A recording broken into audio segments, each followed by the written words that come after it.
এখানে বলেছে আয়তাকার মাঠের দৈর্ঘ্য প্রস্থের অনুপাত কত দেওয়া আছে, 4:3 দেওয়া আছে।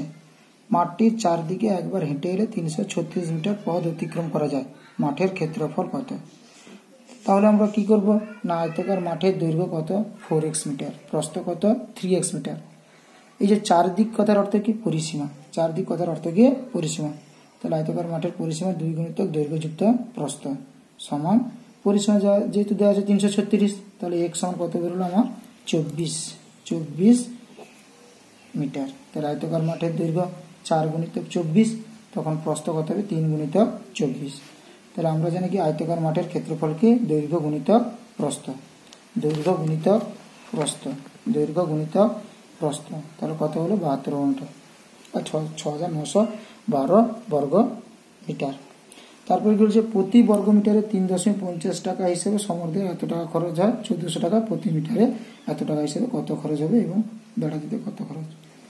তাহলে কি জমিটির ক্ষেত্রফল কত বার করেছি, তার বর্গ জমিটা একটি বাহু দৈর্ঘ্য কত, 400 সমান 20 মিটার, পরিসীমা কত, 4 গুণিতক 20 সমান 80 মিটার, প্রতি মিটারে 8.50 টাকা হিসেবে বেড়া দিতে খরচ হবে এত টাকা।